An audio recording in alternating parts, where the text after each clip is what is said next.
Sketch వేస్తారు, చోరీ చేస్తారు, చెక్కేస్తారు. ఇది నేపాలీ దొంగల ముఠా తీరు. ఇప్పుడు హైదరాబాద్లో నేపాలీ దొంగల గ్యాంగ్లు అటు పోలీసులకు ఇటు ప్రజలకు చుక్కలు చూపిస్తున్నాయి. నగరంలో లక్షల సీసీ కెమెరాలు, వేల మంది పోలీసుల పహారా ఉన్నా వారి పని వారు కానిచ్చేస్తున్నారు. నగరం నిద్రిస్తున్న వేళ దర్జాగా దోచుకుని దేశ సరిహద్దు దాటేస్తున్నారు. నేపాల్ వాసులు లక్షల మంది మన దేశంలో వివిధ పనులు, వృత్తులు, ఉద్యోగాలు చేస్తూ జీవిస్తున్నారు. నేపాలీల్లో పురుషులు ఎక్కువగా నైట్ వాచ్మెన్లుగా, గుర్ఖాలుగా పనిచేస్తూ ఉంటారు. రాత్రి గస్తీ కాయడంలో నేపాలీలు పనికొస్తారనే భావన ఎప్పటి నుంచో ఉంది. హైదరాబాద్లోనూ వందల కాలనీలలో గూర్ఖాలుగా నేపాలీలు పనిచేస్తున్నారు. నేపాలీ మహిళలు ఇళ్లలో పనిచేస్తూ జీవనం సాగిస్తుంటారు. దీంతో మనోళ్ల ఇంటి గుట్టు, రాత్రి బజారు భద్రత అంతా వారికి తెలిసిపోతుంది. ఇళ్లలో పని చేస్తామని అమాయకంగా చేరిపోతారు. చాలా కాలం సొంత మనుషుల కంటే నమ్మకంగా పనిచేస్తారు. ఆ తరువాత వాళ్ళ అసలు దోపిడీకి తెరతీస్తారు.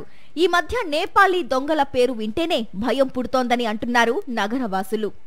కాబట్టి ఎవరైతే ఈ నేపాలీస్ మీద డిపెండ్ అయ్యి వాళ్ళని ఇళ్లలో పెట్టుకొని పని చేయించుకుంటారో వాళ్ళ గురించి సరిగ్గా తెలుసుకొని వాళ్ళ బ్యాడ్ క్యారెక్టర్సా మంచి వాళ్ళ తెలుసుకొని వాళ్ళని పెట్టుకుని ఇలాంటి దొంగతనాల అవకాశం లేకుండా చూసుకోవాలని చెప్పేసి పోలీస్ తరఫున మేము విజ్ఞప్తి చేస్తున్నాం.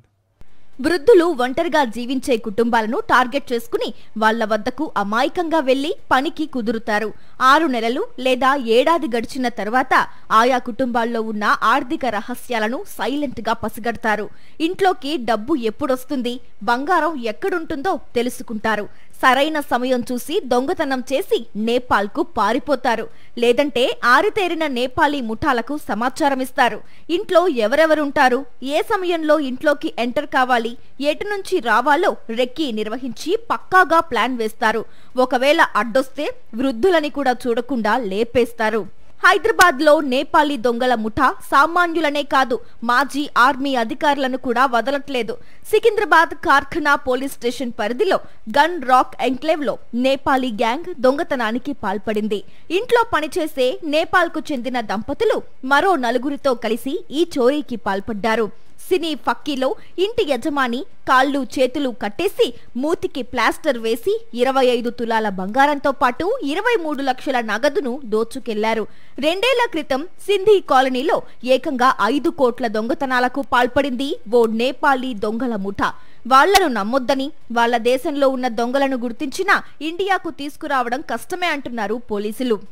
కాబట్టి ఎవరైతే ఈ నేపాలీస్ మీద డిపెండ్ అయ్యి వాళ్ళని ఇళ్లలో పెట్టుకొని పని చేయించుకుంటారో వాళ్ళ గురించి సరిగ్గా తెలుసుకొని వాళ్ళ బ్యాడ్ క్యారెక్టర్సా మంచి వాళ్ళ తెలుసుకొని వాళ్ళని పెట్టుకుని ఇలాంటి దొంగతనాల అవకాశం లేకుండా చూసుకోవాలని చెప్పేసి పోలీస్ తరఫున మేము విజ్ఞప్తి చేస్తున్నాం. హైదరాబాద్లో దోపిడీల అనంతరం నేపాలీలు ఢిల్లీకి వెళ్లిపోతారు. అక్కడి నుంచి ఉత్తరాఖండ్, ఉత్తరప్రదేశ్ మీదుగా దేశ సరిహద్దు దాటుతారు. నేపాలీ వాళ్లకు పనిచ్చినా, ఇతర ఉద్యోగాలిచ్చే ముందు ఇంటి యజమానులు స్థానిక పిఎస్ కు సమాచారం ఇవ్వాలంటున్నారు పోలీసులు.